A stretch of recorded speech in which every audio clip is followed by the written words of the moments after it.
स्वागत लैके हाज़र हाँ जी तुहाडा अपना लाइव मॉर्निंग प्रोग्राम गल्लां ते गीत। मैं हाँ शुक्रगुजार सिंह। दोस्तों कहिंदे ने जदों कोई बच्चा पैदा हुंदा है ना तो उसकी जुबान दे विचों पहला शब्द निकलदा है माँ।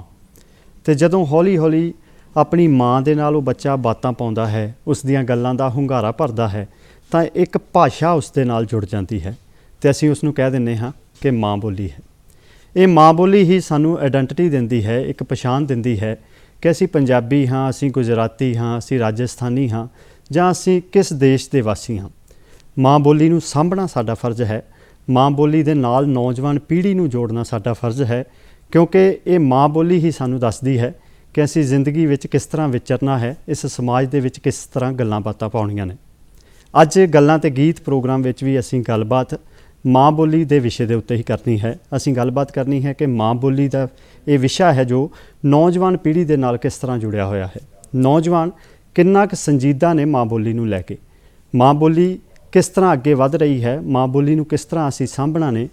कई तरह के ख्याल, कई तरह के विचार, कई तरह के सवाल माँ बोली नूं लैके, नौजवान पीढ़ी नूं लैके, बच्चों नूं लैके, अध्यापकों के रोल नूं लैके, माँ बाप के रोल नूं लैके साडे मनां विच ने। किस तरह असी नवीं पीढ़ी नूं, किस तरह नौजवानों नूं, किस तरह बच्चों नूं इस माँ बोली प्रति प्रेरित करना है, किस तरह असी जोड़ना है माँ बोली के नाल। इस विषय के उत्ते गलबात करन लई स्टूडियो विच मेरे नाल ने डॉक्टर दर्शन सिंह आष्ट जी, जो कि बाल ਸਾਹਿਤਕਾਰ ने। नाल दे नाल स्टेट गौरमेंट तो लैके नैशनल गौरमेंट ने इन्हां नूं समय समय ते बड़ियां सन्मानां दे नाल इन्हां नूं सन्मानित कीता है। पंजाबी साहित्य अकैडमी ने इन्हां नूं बाल ਸਾਹਿਤਕਾਰ अवार्ड दे नाल सन्मानित कीता है। 100 तो वध पुस्तकां बच्चों दियां इन्हां ने सानूं पाठकां नूं झोली दे विच पाईआं ने, जो कि लगातार प्रेरित कर रही ने कि बच्चों नूं माँ बोली दे नाल किस तरह जोड़ना है, नौजवान पीढ़ी नूं माँ बोली दे नाल किस तरह जोड़ना है।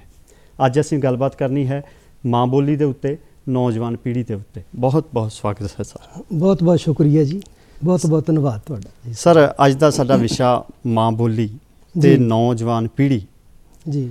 सब तो पहला यही जानना चाहांगा मैं जी कि डॉक्टर दर्शन सिंह आष्ट माँ बोली नूं किस तरह परिभाषित करते हैं। शुक्रगुजार सिंह जी, जदों असीं माँ बोली की गल करते हाँ तो मैं समझदा हाँ कि जिमें संकेत भी मिलता है कि वो बोली जिहड़ी बच्चा अपनी माँ कोलों सीखदा है, अपने परिवार तो सीखदा है, अपने आले दुआले तो सीखदा है, असीं उसनूं बुनियादी तौर पर माँ बोली कह दिंदे हाँ जी।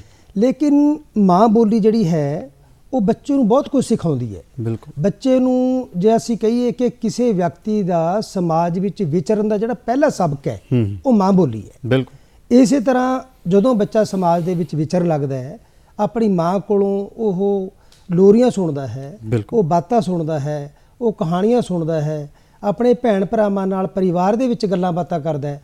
जिस भाषा दे विच वो गल्लां बातां कर रहा माँ दे नाल जी, अपने परिवार दे नाल, वो उसकी माँ बोली है जी। और माँ बोली एक विरासत है, एक सभ्याचार की पछाण है जिहड़ी उसनूं अपने पिछोकड़ नाल भी जोड़दी है जी जी, और उसनूं कदरां कीमतां दे नाल भी जोड़दी जी जोड़दी है। माँ बोली ते पिछोकड़ की गल कीती है ते मैं तुहाडे कोल यही जानना चाहांगा कि माँ बोली दा पिछोकड़, साडा जीवन, साडा समाज किस तरह आपस विच जुड़े हुए ने। जदों असीं माँ बोली दे पिछोकड़ की गल करदे हाँ और समाज की गल करदे हाँ तां दोवें एक दूजे दे पूरक ने जी। किसी भी समाज या कौम दे विच जिहड़े उत्थों दे बच्चे ने, उत्थों दी जिहड़ी नवीं पीढ़ी है जी, वो उत्थों बहुत कुछ वो अपनी पुरानी पीढ़ी तो ग्रहण कर चुकी हुंदी है और आने वाली पीढ़ी नूं वो उसने प्रदान करना हुंदा, देना हुंदा जी। मिसाल वजों जदों असीं बच्चे की गल करदे हाँ, क्योंकि उसने वड्डा होके किशोर अवस्था जाना हुंदा है, नौजवान बनना हुंदा है। लेकिन छोटी उम्र दे विच ही बच्चे, जिवें मैं कहा कि पहलां लोरीआं दे नाल सांझ पैंदी है, बातां दे नाल पैंदी है, और बातां दे नाल एक होर बड़ा अहम हिस्सा है जिन्होंने असीं लोक खेडां आखदे हैं, बच्चे दी खेडां आखदे हाँ। और खास करके पंजाबी भाषा दे विच जुबान दे विच गल कीती जावे तां बच्चे खेडदे होए गाउंदे ने कि ईंगण मींगण तली तलिंगण काला पीला डकरा, गुड़ खावां बेल बधावां मूली पत्तरा, पत्तरां वाले घोड़े आए, हथ कुताड़ी पैर कुताड़ी, निकल बालिया तेरी बारी।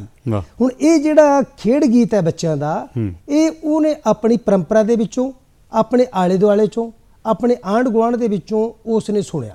और ये जिहड़े इस तरह के साडे अनेक गीत ने जिहड़े साडे जुड़े हुए ने, वो पुरानी पीढ़ी नवीं पीढ़ी नूं दिंदी आ रही है, और जिहड़ी पीढ़ी है वो फिर आउण वाली पीढ़ी नूं ये विरासत है जिहड़ी अपनी बोली के रूप दे विच ਉਹ ਵੰਡਦੀ ਰਹੇ। ਜੀ ਜੀ।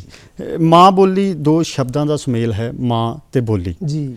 ਜਿਸ ਤਰ੍ਹਾਂ ਬੱਚਾ ਸਭ ਤੋਂ ਪਹਿਲਾਂ ਉਸ ਦਾ ਨਾ ਸੰਪਰਕ ਮਾਂ ਦੇ ਨਾਲ ਹੁੰਦਾ ਹੈ ਜਦੋਂ ਬੱਚਾ ਪੈਦਾ ਹੁੰਦਾ ਹੈ। ਜੀ ਜੀ। ਤੇ ਮਾਂ ਦਾ ਬੜਾ ਅਹਿਮ ਰੋਲ ਹੈ ਬੱਚੇ ਦੀ ਜ਼ਿੰਦਗੀ ਦੇ ਵਿੱਚ ਵੀ ਕਿਸ ਬੰਨੇ ਉਸਨੇ ਬੱਚੇ ਨੂੰ ਤੋਰਨਾ ਹੈ। ਜੇ ਮਾਂ ਬੋਲੀ ਦੀ ਗੱਲ ਕਰੀਏ ਤਾਂ ਇਸ ਵਿੱਚ ਲੱਗਾ ਹੀ ਮਾਂ ਹੈ। ਜੀ। ਤੇ ਤੁਸੀਂ ਮਾਂ ਦੇ ਰੋਲ ਨੂੰ ਮਾਂ ਬੋਲੀ ਦੇ ਸੰਦਰਭ ਤੋਂ ਜਾਂ ਨੌਜਵਾਨ ਪੀੜ੍ਹੀ ਦੇ ਸੰਦਰਭ ਤੋਂ, ਬੱਚਿਆਂ ਦੇ ਸੰਦਰਭ ਤੋਂ ਕਿਸ ਤਰ੍ਹਾਂ ਲੈਂਦੇ ਹੋ? ਮਾਂ ਬੋਲੀ ਦਾ ਮੈਂ ਸਮਝਦਾ ਕਿ ਬਹੁਤ ਵੱਡਾ ਰੋਲ ਹੈ ਮਾਂ ਦੇ ਲਿਹਾਜ਼ ਨਾਲ, ਮਾਂ ਦੇ ਸੰਦਰਭ ਦੇ ਨਾਲ। ਜਦੋਂ ਬੱਚਾ ਆਪਣੇ ਪਰਿਵਾਰ ਦੇ ਵਿੱਚ ਵਿਚਰਦਾ ਹੈ ਔਰ ਪਰਿਵਾਰ ਦੇ ਵਿੱਚ ਜਦੋਂ ਬੱਚਾ ਸਕੂਲ ਜਾਣ ਦੀ ਪੜਾਅ ਤੱਕ ਪਹੁੰਚਦਾ ਹੈ ਜੀ, ਸਕੂਲ ਦੇ ਵਿੱਚ ਜਦੋਂ ਉਹ ਦਾਖਲ ਹੁੰਦਾ ਜਾ ਕੇ, ਉਸ ਵੇਲੇ ਤੱਕ ਉਹਦੇ ਕੋਲੇ 2000 ਸ਼ਬਦਾਂ ਦਾ ਭੰਡਾਰ ਇਕੱਠਾ ਹੋ ਚੁੱਕਿਆ ਹੁੰਦਾ ਹੈ ਜੀ। ਉਹ 2000 ਸ਼ਬਦ ਉਸਨੇ ਕਿੱਥੋਂ ਸਿੱਖੇ? ਉਸਨੇ ਆਪਣੀ ਮਾਤਾ ਜੀ ਕੋਲੋਂ ਸਿੱਖੇ, ਆਪਣੇ ਪਿਤਾ ਜੀ ਕੋਲੋਂ ਸਿੱਖੇ, ਆਪਣੇ ਭੈਣ ਭਰਾਵਾਂ ਤੋਂ ਸਿੱਖੇ। ਇਸ ਕੋਲੇ ਜਿਹੜਾ ਉਹ ਖਜ਼ਾਨਾ 2000 ਸ਼ਬਦਾਂ ਦਾ ਆਇਆ, ਉਹ ਉਹਦੇ ਪਰਿਵਾਰ ਨੇ ਉਸ ਨੂੰ ਦਿੱਤਾ। ਔਰ ਜਿੱਥੇ ਜਿੱਥੇ ਵੀ ਜਿਹੜੀ ਕੌਮ ਨੇ ਆਪਣੇ ਬੱਚਿਆਂ ਨੂੰ ਇਸ ਤਰ੍ਹਾਂ ਦੀ ਵਿਰਾਸਤ ਦਿੱਤੀ ਹੈ, ਆਪਣੀ ਬੋਲੀ ਦਿੱਤੀ ਹੈ, ਸਕੂਲ ਜਾਣ ਤੱਕ ਉਹਦੇ ਕੋਲੇ ਅਨੇਕ ਸ਼ਬਦਾਂ ਦਾ ਭੰਡਾਰ ਇਕੱਠਾ ਹੋ ਜਾਂਦਾ ਹੈ। ਉਹ ਆਪਣੇ ਆਲੇ ਦੁਆਲੇ ਦੇ ਨਾਲ ਸੰਬੰਧਿਤ ਵੀ ਜਿਹੜਾ ਭੰਡਾਰ ਹੈ ਉਹਦੇ ਕੋਲੇ ਆਪਣੇ ਜੋ ਕਿਸ ਤਰ੍ਹਾਂ ਵਿਚਰਦਾ ਹੈ, ਮਨੁੱਖਾਂ ਬਾਰੇ, ਸਮਾਜ ਬਾਰੇ, ਪ੍ਰਕਿਰਤੀ ਬਾਰੇ, ਉਸ ਤਰ੍ਹਾਂ ਦੀ ਜਿਹੜੀ ਸ਼ਬਦਾਵਲੀ ਉਹਦੇ ਕੋਲ ਇਕੱਠੀ ਹੋ ਜਾਂਦੀ ਹੈ। ਔਰ ਜਿਸ ਨੂੰ ਆ ਕੇ ਉਹ ਸਕੂਲ ਦੇ ਵਿੱਚ ਜਾ ਕੇ ਉਹਦੀ ਜਿਹੜੀ ਬੋਲੀ ਹੈ ਉਹ ਹੋਰ ਵਿਕਸਿਤ ਹੁੰਦੀ ਹੈ, ਹੋਰ ਤਰੱਕੀ ਕਰਦੀ ਹੈ। ਜੀ। ਅੱਜ ਦਾ ਸਾਡਾ ਵਿਸ਼ਾ ਗੱਲਾਂ ਤੇ ਗੀਤ ਪ੍ਰੋਗਰਾਮ ਦੇ ਵਿੱਚ ਮਾਂ ਬੋਲੀ ਤੇ ਨੌਜਵਾਨ ਪੀੜ੍ਹੀ। ਨੌਜਵਾਨ ਪੀੜ੍ਹੀ ਦੇ ਸੰਦਰਭ ਤੋਂ ਅਸੀਂ ਜੇ ਮਾਂ ਬੋਲੀ ਨੂੰ ਦੇਖਦੇ ਹਾਂ ਤਾਂ ਨੌਜਵਾਨ ਪੀੜ੍ਹੀ ਦਾ ਤੇ ਮਾਂ ਬੋਲੀ ਦਾ ਆਪਸੀ ਰਿਸ਼ਤਾ ਕੈਸਾ ਹੈ? ਕਿੰਨੀ ਸੰਜੀਦਾ ਹੈ ਨੌਜਵਾਨ ਪੀੜ੍ਹੀ ਮਾਂ ਬੋਲੀ ਨੂੰ ਲੈ ਕੇ? ਜਿਹੜੀ ਸਾਡੀ ਨੌਜਵਾਨ ਪੀੜ੍ਹੀ ਹੈ ਔਰ ਸਾਡੀ ਜਿਹੜੀ ਅਸੀਂ ਮਾਂ ਬੋਲੀ ਦੀ ਗੱਲ ਕਰਦੇ ਹਾਂ, ਕਿਸੇ ਵੀ ਭਾਸ਼ਾ ਦੀ ਗੱਲ ਕੀਤੀ ਜਾਵੇ, ਕਿਸੇ ਵੀ ਬੋਲੀ ਦੀ ਗੱਲ ਕੀਤੀ ਜਾਵੇ, ਅੱਜ ਦੀ ਜਿਹੜੀ ਸਾਡੀ ਨੌਜਵਾਨ ਪੀੜ੍ਹੀ ਹੈ, ਸਾਨੂੰ ਇੱਕ ਇਸ ਬਾਰੇ ਇਤਰਾਜ਼ ਰਹਿੰਦਾ ਹੈ ਕਿ ਸਾਡੀ ਨੌਜਵਾਨ ਪੀੜ੍ਹੀ ਆਪਣੀ ਮਾਂ ਬੋਲੀ ਨਾਲੋਂ ਟੁੱਟ ਰਹੀ ਹੈ, ਆਪਣੀ ਵਿਰਾਸਤ ਨਾਲੋਂ ਟੁੱਟ ਰਹੀ ਹੈ, ਆਪਣੇ ਪਿਛੋਕੜ ਨਾਲੋਂ ਟੁੱਟ ਰਹੀ ਹੈ। ਔਰ ਜਦੋਂ ਅਸੀਂ ਮਾਂ ਬੋਲੀ ਦੀ ਗੱਲ ਕਰਦੇ ਹਾਂ, ਅਸੀਂ ਸਮਝਦੇ ਹਾਂ ਕਿ ਸਾਡੇ ਬੱਚੇ ਉਹ ਪੁਰਾਣੀ ਜਿਹੜੀ ਸਾਡੀ ਪਰੰਪਰਾ ਸੀ, ਅਨੇਕ ਐਸੇ ਸ਼ਬਦ ਸੀ ਸਾਡੇ ਕੋਲੇ ਜਿਹੜੇ ਸਾਡੇ ਬੱਚਿਆਂ ਨੂੰ ਪਤਾ ਨਹੀਂ। ਮਿਸਾਲ ਦੇ ਤੌਰ ਤੇ ਹੁਣ ਸਾਡੇ ਠੇਠ ਪੰਜਾਬ ਦੇ ਵਿੱਚ ਸ਼ਬਦ ਬੋਲੇ ਜਾਂਦੇ ਸੀ, ਪਤਿਉਰਾ, ਨਨਿਉਰਾ। ਇੱਥੋਂ ਤੱਕ ਕਿ ਕਈ ਸ਼ਬਦ ਐਸੇ ਨੇ ਜਿਹੜੇ ਸਾਡੇ ਆਮ ਬੱਚਿਆਂ ਨੂੰ ਪਹਿਲਾਂ ਪਿੰਡਾਂ ਦੇ ਵਿੱਚ ਬੋਲਦੇ ਸੀ ਕਿ 59 ਕੀ ਹੈ, 69 ਕੀ ਹੈ। ਇਸ ਤਰ੍ਹਾਂ ਦੇ ਹੁਣ ਤੁਸੀਂ ਦੇਖੋ ਕਿ ਅਨੇਕਾਂ ਸਾਡੇ ਕਿੱਤਿਆਂ ਦੇ ਨਾਲ ਜੁੜੇ ਹੋਏ ਸ਼ਬਦ ਨੇ। ਚਰਖਾ ਇੱਕ ਮਿਸਾਲ ਹੈ, ਚਰਖੇ ਦੇ ਨਾਲ ਜੁੜੇ ਹੋਏ ਅਨੇਕ ਉਹਦੇ ਅੰਗ ਨੇ। ਇੱਕ ਪਾਸੇ ਤੱਕੜਾ ਵੀ ਹੈ, ਇੱਕ ਪਾਸੇ ਮੁੰਨੀਆਂ ਵੀ ਨੇ, ਇੱਕ ਪਾਸੇ ਮਲ ਵੀ ਹੈ, ਇੱਕ ਪਾਸੇ ਗਲੋਟਾ ਵੀ ਹੈ। ਇਹ ਜਿਹੜੀ ਸ਼ਬਦਾਵਲੀ ਹੈ ਨਵੀਂ ਪੀੜ੍ਹੀ ਨੂੰ, ਇਹ ਨਵੀਂ ਪੀੜ੍ਹੀ ਇਹਨਾਂ ਸ਼ਬਦਾਂ ਤੋਂ ਦੂਰ ਹੁੰਦੀ ਜਾ ਰਹੀ ਹੈ। ਉਹਦਾ ਕਾਰਨ ਇਹ ਹੈ ਕਿ ਉਹ ਸਾਡੀ ਪਰੰਪਰਾ ਕਿਤੇ ਨਾ ਕਿਤੇ ਰੂਪ ਦੇ ਵਿੱਚ ਹੁਣ ਜਿਹੜੀ ਸੀ ਉਹ ਲੁਪਤ ਹੁੰਦੀ ਜਾ ਰਹੀ ਹੈ। ਉਹਦੀ ਥਾਂ ਤੇ ਸਾਡੇ ਕੋਲ ਅੰਗਰੇਜ਼ੀ ਜ਼ੁਬਾਨ ਹੈ ਜਿਹੜੀ ਉਹ ਕਾਫੀ ਹੱਦ ਤੱਕ ਹੈ ਜਿਹੜੀ ਸਾਡੇ ਬੱਚੇ ਉਹਦੇ ਵਿੱਚ ਵੀ ਗੱਲ ਕਰਨੀ ਚਾਹੁੰਦੇ ਨੇ। ਇੱਥੋਂ ਤੱਕ ਕਿ ਸਾਡੇ ਬੱਚੇ ਆਪਣੀ ਉਹ ਪੁਰਾਣੀ ਵਿਰਾਸਤ ਵਾਲੀ ਜਿਹੜੀ ਸੀ ਉਸ ਨੂੰ ਹੁਣ ਛੱਡਦੇ ਹੋਏ ਮਤਲਬ ਅੰਗਰੇਜ਼ੀ ਜ਼ੁਬਾਨ ਤੇ ਲੜ ਲੱਗ ਰਹੇ ਨੇ ਤਾਂ ਦੂਜੇ ਜ਼ੁਬਾਨਾਂ ਦੇ ਲੜ ਲੱਗ ਰਹੇ ਨੇ। ਤੇ ਮੈਂ ਸਮਝਦਾ ਹਾਂ ਕਿ ਆਪਣੀ ਨਵੀਂ ਪੀੜ੍ਹੀ ਤੇ ਮਾਂ ਬੋਲੀ ਹੈ ਜਿਹੜੀ ਉਹਦਾ ਇੱਕ ਰਿਸ਼ਤਾ ਬੜਾ ਪੀੜਾ ਰਿਸ਼ਤਾ ਸੀ। ਜੀ ਬਿਲਕੁਲ, ਇੱਕ ਬੜਾ ਮਜ਼ਬੂਤੀ ਵਾਲਾ ਰਿਸ਼ਤਾ ਸੀ ਔਰ ਇਹ ਰਿਸ਼ਤਾ ਕਾਇਮ ਰਹਿਣਾ ਚਾਹੀਦਾ ਜੀ। ਨਵੀਂ ਪੀੜ੍ਹੀ ਜੀ ਦੇ ਉੱਤੇ ਪਰਿਵਾਰ ਦਾ ਬਹੁਤ ਪ੍ਰਭਾਵ ਪਵੇਗਾ ਜੇਕਰ ਪਰਿਵਾਰ ਆਪਣੀ ਜ਼ਿੰਮੇਵਾਰੀ ਸਮਝੇਗਾ। ਇੱਕ ਸਮਾਂ ਉਹ ਹੁੰਦਾ ਸੀ ਜਦੋਂ ਅਸੀਂ ਇੱਕੋ ਚੁੱਲ੍ਹੇ ਦੇ ਆਲੇ ਦੁਆਲੇ ਬੈਠ ਜਾਣਾ, ਸਵੇਰੇ ਉੱਠਣਾ, ਦਾਦੀ ਨਾਲ ਗੱਲਾਂ ਕਰਨੀਆਂ, ਚਾਹ ਵੀ ਪੀਣੀ, ਫਿਰ ਤਾਏ ਦਾ ਪਤਾ ਹੁੰਦਾ ਸੀ, ਚਾਚੇ ਦਾ ਪਤਾ ਹੁੰਦਾ ਸੀ। ਜਦੋਂ ਰਾਤ ਹੋਣੀ ਤਾਂ ਰਾਤ ਨੂੰ ਛੱਤ ਦੇ ਉੱਤੇ ਜਾਂ ਵਿਹੜਿਆਂ ਦੇ ਵਿੱਚ ਪੱਖੇ ਦੇ ਅੱਗੇ ਪੈ ਜਾਣਾ ਤੇ ਬਾਤਾਂ ਵੀ ਪਾਉਣੀਆਂ, ਬੱਚਿਆਂ ਨੇ ਬਾਤਾਂ ਵੀ ਬੁੱਝਣੀਆਂ।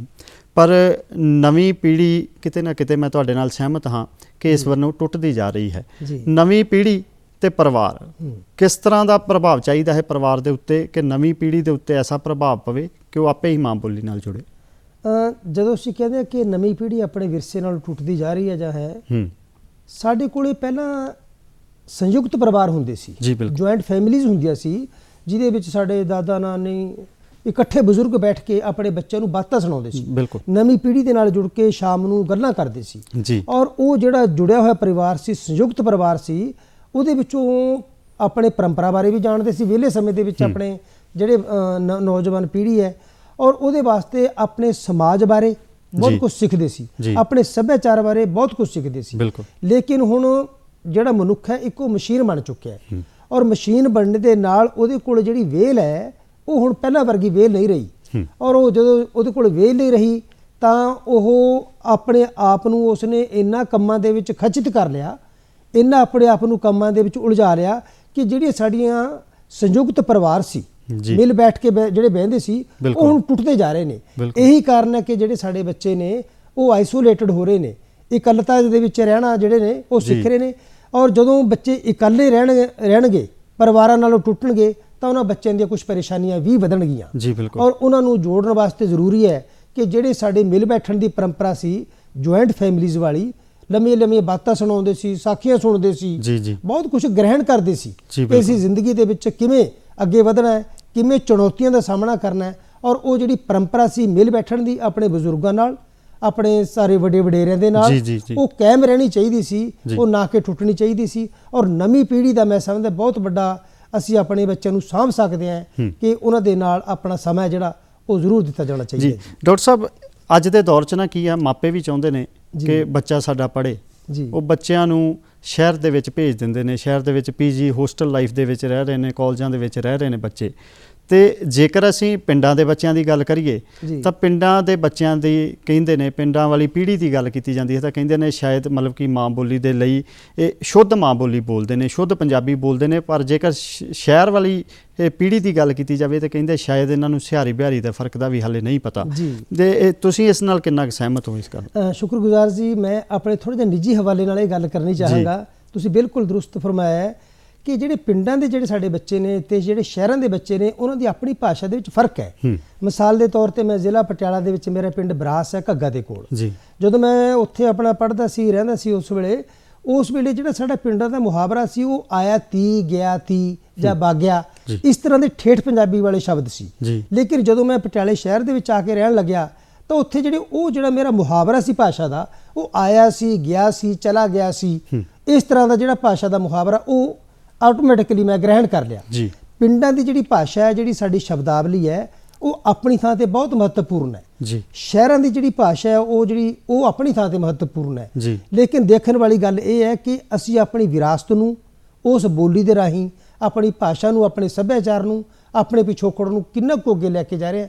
ਔਰ ਲੋੜ ਅੱਜ ਇਸ ਗੱਲ ਦੀ ਬਣਦੀ ਹੈ, ਮੈਂ ਸਮਝਦਾ ਕਿ ਉਹ ਪਰੰਪਰਾ, ਭਾਵੇਂ ਸਾਡੀ ਪੇਂਡੂ ਭਾਸ਼ਾ ਹੈ, ਭਾਵੇਂ ਉਹ ਸਾਡੀ ਸ਼ਹਿਰੀ ਭਾਸ਼ਾ ਹੈ, ਉਸ ਨੂੰ ਅੱਗੇ ਤੋਰਨਾ ਇਹ ਸਾਡੇ ਅੱਜ ਦੇ ਸਮੇਂ ਦੀ ਵੱਡੀ ਲੋੜ ਹੈ। ਜੀ, ਤੁਸੀਂ ਪੰਜਾਬ ਦੀ ਸਿਰਮੌਰ ਸੰਸਥਾ ਪੰਜਾਬੀ ਯੂਨੀਵਰਸਿਟੀ ਪਟਿਆਲਾ ਵਿਖੇ ਸੇਵਾਵਾਂ ਨਿਭਾ ਰਹੇ ਹੋ ਤੇ ਇੱਕ ਅਧਿਆਪਕ ਦਾ ਬਹੁਤ ਵੱਡਾ ਰੋਲ ਹੁੰਦਾ ਹੈ, ਵਿਦਿਅਕ ਸੰਸਥਾਵਾਂ ਦਾ ਬਹੁਤ ਵੱਡਾ ਰੋਲ ਹੁੰਦਾ ਹੈ ਕਿ ਉਹ ਪੀੜ੍ਹੀ ਨੂੰ, ਨਵੀਂ ਪੀੜ੍ਹੀ ਹੋ ਜਾਏ, ਬੱਚੇ ਹੋ ਜਾਣ, ਨੌਜਵਾਨ ਹੋ ਜਾਏ ਜਾਂ ਉਮਰ ਦਾ ਕੋਈ ਵੀ ਦੌਰ ਹੋਵੇ, ਉਹਨਾਂ ਨੂੰ ਮਤਲਬ ਕਿ ਮਾਂ ਬੋਲੀ ਦੇ ਨਾਲ ਜ਼ਰੂਰ ਜੋੜਨ। ਪਰ ਅੱਜ ਵਿਦਿਅਕ ਸੰਸਥਾਵਾਂ ਦੇ ਵਿੱਚ ਕਿਤੇ ਨਾ ਕਿਤੇ ਗੈਰ ਮਤਲਬ ਕਿ ਆਪਣੇ ਰਾਜ ਦੀ ਭਾਸ਼ਾ ਨੂੰ ਨਹੀਂ ਪ੍ਰੈਫਰ ਕੀਤਾ ਜਾ ਰਿਹਾ, ਬਾਹਰ ਤੇ ਭਾਸ਼ਾ ਨੂੰ ਅਸੀਂ ਵਰਤ ਰਹੇ ਹਾਂ।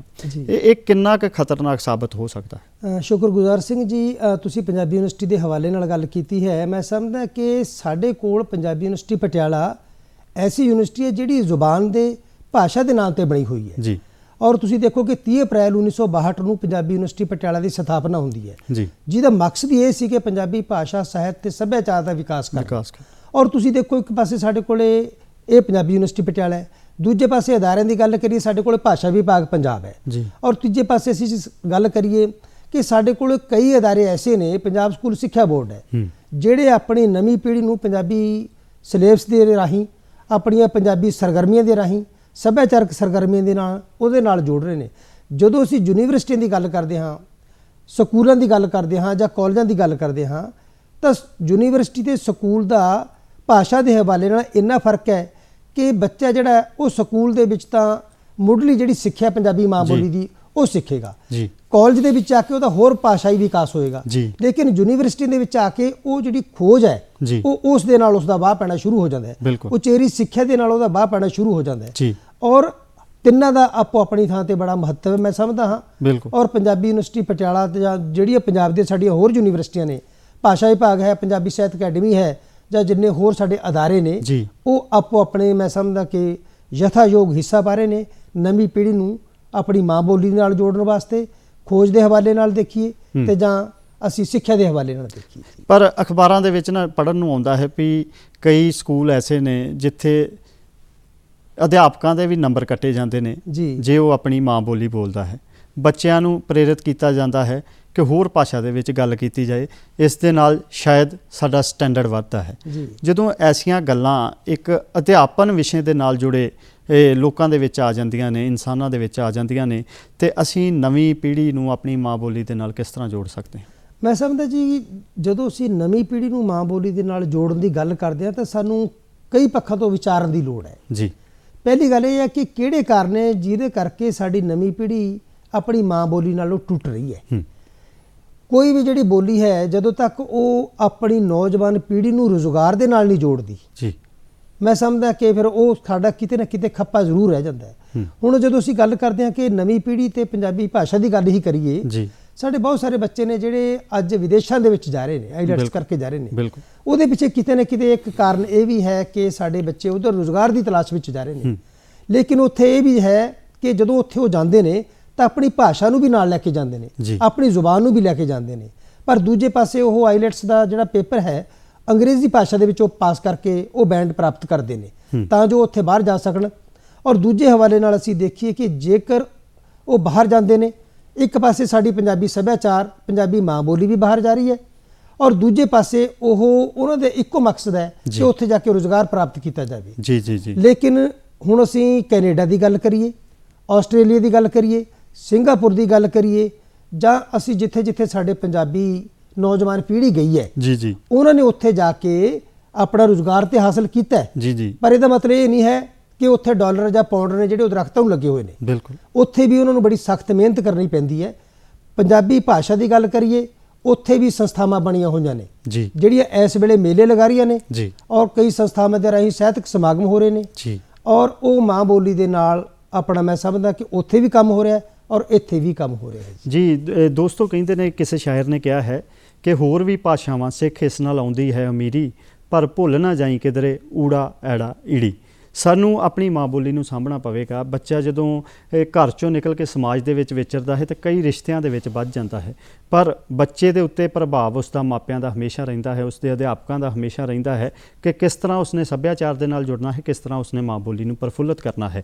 ਡਾਕਟਰ ਸਾਹਿਬ, ਸਮਾਜ ਦਾ ਬਹੁਤ ਵੱਡਾ ਰੋਲ ਹੈ। ਸਮਾਜ ਦੱਸਦਾ ਹੈ, ਪੀੜ੍ਹੀ ਨੂੰ ਦੱਸਦਾ ਹੈ, ਚਾਹੇ ਉਮਰ ਦਾ ਕੋਈ ਵੀ ਦੌਰ ਹੋਵੇ, ਬਚਪਨ ਹੋ ਜੇ, ਨੌਜਵਾਨੀ ਹੋ ਜੇ, ਸਮਾਜ ਦੱਸਦਾ ਹੈ ਕਿ ਅਸੀਂ ਕਿਸ ਤਰ੍ਹਾਂ ਵਿਚਰਨਾ ਹੈ, ਅਸੀਂ ਆਪਣੀਆਂ ਕਦਰਾਂ ਕੀਮਤਾਂ ਨੂੰ ਕਿਸ ਤਰ੍ਹਾਂ ਸਾਂਭਣਾ ਹੈ, ਅਸੀਂ ਆਪਣੀ ਮਾਂ ਬੋਲੀ ਨੂੰ ਕਿਸ ਤਰ੍ਹਾਂ ਸਾਂਭਣਾ ਹੈ, ਅਸੀਂ ਆਪਣੀਆਂ ਬਾਤਾਂ ਨੂੰ, ਅਸੀਂ ਆਪਣੀਆਂ ਅਖਾਣਾਂ ਨੂੰ, ਅਸੀਂ ਆਪਣੇ ਢੋਲੇ ਮਾਹੀਆਂ ਨੂੰ ਕਿਸ ਤਰ੍ਹਾਂ, ਗੀਤਾਂ, ਗਜ਼ਲਾਂ, ਕਵਿਤਾਵਾਂ ਨੂੰ ਕਿਸ ਤਰ੍ਹਾਂ ਸਾਂਭਣਾ ਹੈ। ਤੁਸੀਂ ਕਿਸ ਤਰ੍ਹਾਂ ਲੈਂਦੇ ਹੋ ਇਸ ਗੱਲ ਨੂੰ? ਜੀ ਬਿਲਕੁਲ ਠੀਕ ਹੈ ਕਿ ਇਹ ਸਮਾਜ ਦੀ ਵੀ ਜ਼ਿੰਮੇਵਾਰੀ ਹੈ ਕਿ ਉਹ ਨੌਜਵਾਨ ਪੀੜ੍ਹੀ ਨੂੰ ਆਪਣੀ ਮਾਂ ਬੋਲੀ ਨਾਲ ਜੋੜੇ। ਜਿੰਨੇ ਵੀ ਹੁਣ ਅਸੀਂ ਜਦੋਂ ਸਮਾਜ ਦੀ ਗੱਲ ਕਰਦੇ ਹਾਂ, ਨੌਜਵਾਨ ਪੀੜ੍ਹੀ ਦੀ ਗੱਲ ਕਰਦੇ ਹਾਂ, ਤਾਂ ਉਹਦੇ ਵਿੱਚ ਸਾਡੇ ਸਕੂਲਾਂ ਦੀ ਗੱਲ ਵੀ ਆਉਣੀ ਮੁਮਕਿਨ ਹੈ ਜੀ। ਹੁਣ ਤੁਸੀਂ ਦੇਖੋ ਕਿ ਜਦੋਂ ਬੱਚਾ ਸਕੂਲ ਦੇ ਵਿੱਚ ਪੜ੍ਹਦਾ ਹੈ, +2 ਦੇ ਵਿੱਚ ਪੜ੍ਹਦਾ ਹੈ, 10ਵੀਂ 'ਚ ਪੜ੍ਹਦਾ ਹੈ, ਜਾਂ ਕਾਲਜ ਦੇ ਵਿੱਚ ਉਹ ਪੜ੍ਹ ਰਿਹਾ ਹੈ ਜੀ ਜੀ, ਤਾਂ ਸਕੂਲ ਪੱਧਰ ਦੇ ਉੱਪਰ ਹਰ ਸ਼ਨੀਵਾਰ ਨੂੰ ਬਾਲ ਸਭਾਵਾਂ ਜੁੜਦੀਆਂ ਸੀ ਜੀ, ਔਰ ਉਹਨਾਂ ਬਾਲ ਸਭਾਵਾਂ ਦੇ ਵਿੱਚ ਜਿਹੜੇ ਸਾਡੇ ਬੱਚੇ ਸੀ ਉਹ ਆਪਣੀਆਂ ਕਹਾਣੀਆਂ ਪੇਸ਼ ਕਰਦੇ ਸੀ, ਨਾਟਕ ਪੇਸ਼ ਕਰਦੇ ਸੀ, ਗੀਤ ਪੇਸ਼ ਕਰਦੇ ਸੀ, ਆਪਣੀ ਪਰੰਪਰਾ ਨਾਲ, ਮਾਂ ਬੋਲੀ ਦੇ ਨਾਲ ਜੁੜੇ ਰਹਿੰਦੇ ਸੀ। ਬਿਲਕੁਲ। ਔਰ ਜਦੋਂ ਉਹ ਕਾਲਜ ਦੇ ਵਿੱਚ ਜਾਂਦਾ ਤਾਂ ਉੱਥੇ ਜਾ ਕੇ ਉਹ ਯੂਨੀਵਰਸਿਟੀ ਵਿੱਚ ਜਾਂਦਾ ਤਾਂ ਉੱਥੇ ਜਾ ਕੇ ਯੁਵਕ ਮੇਲਿਆਂ ਦੇ ਵਿੱਚ ਭਾਗ ਲੈਣ ਲੱਗ ਜਾਂਦਾ ਜੀ ਜੀ, ਔਰ ਯੁਵਕ ਮੇਲਿਆਂ ਦੇ ਰਾਹੀਂ ਵੀ ਉਹ ਆਪਣੀਆਂ ਭਾਵਨਾਵਾਂ ਨੇ ਜਿਹੜੀਆਂ ਉਹ ਮਾਂ ਬੋਲੀ ਦੇ ਜ਼ਰੀਏ ਹੀ ਪੇਸ਼ ਕਰਦਾ ਹੈ ਜੀ ਜੀ। ਔਰ ਜਦੋਂ ਅਸੀਂ ਆਖਦੇ ਹਾਂ ਕਿ ਜਿਹੜੀ ਸਾਡੇ ਆਪਣੀ ਨੌਜਵਾਨ ਪੀੜ੍ਹੀ ਹੈ ਬਹੁਤ ਕੁਝ ਗਵਾ ਵੀ ਰਹੀ ਹੈ ਤੇ ਲੇਕਿਨ ਬਹੁਤ ਕੁਝ ਆਪਣੇ ਪਾ ਵੀ ਰਹੀ ਹੈ। ਨਵੀਆਂ ਕਦਰਾਂ ਕੀਮਤਾਂ ਨੂੰ ਨੌਜਵਾਨ ਪੀੜ੍ਹੀ ਗ੍ਰਹਿਣ ਕਰ ਰਹੀ ਹੈ ਜੀ, ਔਰ ਪੁਰਾਣੀਆਂ ਕਦਰਾਂ ਕੀਮਤਾਂ ਨੂੰ ਛੱਡਦੀ ਜਾ ਰਹੀ ਹੈ। ਲੋੜ ਅੱਜ ਇਸ ਗੱਲ ਦੀ ਹੈ ਕਿ ਨੌਜਵਾਨ ਪੀੜ੍ਹੀ ਆਪਣੇ ਵਿਰਸੇ ਨਾਲ ਵੀ ਜੁੜੀ ਰਹੇ ਜੀ, ਤੇ ਆਉਣ ਵਾਲੀ ਜਿਹੜੀ ਹੈਗੀ ਹੈ ਨਸਲਾਂ ਨੇ ਜਿਹੜੀਆਂ, ਉਹਨਾਂ ਨੂੰ ਵੀ ਉਹ ਆਪਣੀ ਮਾਂ ਬੋਲੀ ਨਾਲ, ਆਪਣੀ ਭਾਸ਼ਾ ਨਾਲ, ਆਪਣੀ ਵਿਰਾਸਤ ਨਾਲ ਜੋੜੇ ਜੀ। ਬਿਲਕੁਲ ਜੀ। ਦੋਸਤੋ, ਪੰਜਾਬੀ ਮਾਂ ਬੋਲੀ ਬਹੁਤ ਵਿਸ਼ਾਲ ਹੈ ਤੇ ਸਾਡਾ ਵੀ ਫਰਜ਼ ਬਣਦਾ ਹੈ ਕਿ ਇਸ ਮਾਂ ਬੋਲੀ ਨੂੰ ਸਾਂਭੀਏ। ਇਹ ਸਾਡੇ ਵਿਦੇਸ਼ਾਂ ਵਿੱਚ ਵੀ ਭਰਾ ਵਸਦੇ ਨੇ, ਅਸੀਂ ਉਹਨਾਂ ਦੇ ਬਾਬਤ ਵੀ ਗੱਲਬਾਤ ਕਰਨੀ ਹੈ। ਅਸੀਂ ਹੋਰ ਜੋ ਸਾਡੇ ਸਮਾਜਿਕ ਰੋਲ ਨੇ, ਸਮਾਜ ਦੇ ਵਿੱਚ ਵੱਖ-ਵੱਖ ਇਨਸਾਨ ਜੋ ਵਿਚਰ ਰਹੇ ਨੇ, ਉਹਨਾਂ ਦੇ ਰੋਲ ਦੇ ਉੱਤੇ ਵੀ ਗੱਲ ਕਰਨੀ ਹੈ। ਅਸੀਂ ਗੱਲਬਾਤ ਕਰਨੀ ਹੈ ਕਿ ਪੰਜਾਬੀ ਮਾਂ ਬੋਲੀ ਦੇ ਵਿੱਚ ਕੈਸੀਆਂ ਚੁਣੌਤੀਆਂ, ਰਾਹਾਂ ਦੇ ਵਿੱਚ ਕੈਸੀਆਂ ਚੁਣੌਤੀਆਂ ਨੇ, ਮਾਂ ਬੋਲੀ ਨੂੰ ਅਸੀਂ ਕਿਸ ਤਰ੍ਹਾਂ ਸਾਂਭਣਾ ਨੇ, ਕੀ ਕਾਰਨ ਨੇ ਕਿ ਨੌਜਵਾਨ ਪੰਜਾਬੀ ਮਾਂ ਬੋਲੀ ਤੋਂ ਟੁੱਟ ਰਹੇ ਨੇ। ਕਈ ਤਰ੍ਹਾਂ ਦੇ ਮੇਰੇ ਮਨ ਦੇ ਵਿੱਚ ਸਵਾਲ ਨੇ ਜੋ ਮੈਂ ਡਾਕਟਰ ਦਰਸ਼ਨ ਸਿੰਘ ਆਸ਼ਰ ਜੀ ਕੋਲੋਂ ਪੁੱਛਣੇ ਨੇ, ਪਰ ਡਾਕਟਰ ਸਾਹਿਬ, ਇੱਕ ਪ੍ਰੋਗਰਾਮ ਗੱਲਾਂ ਤੇ ਗੀਤ ਵਿੱਚ ਇੱਕ ਗੀਤ ਦਾ ਸਮਾਂ ਹੋ ਗਿਆ ਹੈ ਜੀ, ਆਓ ਆਪਾਂ ਜੁੜਦੇ ਹਾਂ ਗੀਤ ਦੇ ਨਾਲ। ਇਹ ਪੰਜਾਬ ਕੋਈ ਨਿਰਾ ਜੁਗਰਾਫੀਆ ਨਹੀਂ, ਇਹ ਇੱਕ ਰੀਤ, ਇੱਕ ਗੀਤ, ਇਤਿਹਾਸ ਵੀ ਹੈ। ਬਾਰਿਸ਼ਾਂ ਤੇ ਸੂਫੀ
साजे आए, तारीख ने साजन आज आए, तेनू शेख फरीद दुलारे आए, गुरु नानक देव सवारे आए, तू अमड़ी वारिस शादी है, ते भुल्ले बेपरवाह दी है, दिलों ते कादर यार तेरे, हाशिम ते बरखुरदार तेरे, एहो जहे लाला दे हुंदियां क्यों ना रहे तू तड़के तड़के, तू रानी पंज दरियावां दी क्यों रहे तू गोली बन के, तू गोली पंज दरियावां दी क्यों रहे तू गोली बन के, अज रावी ते चलारियां छल्ला छलावे तां करदियां बेआसा नाल गल्लां, गल्लां तां करदियां बेआसा नाल गल्लां।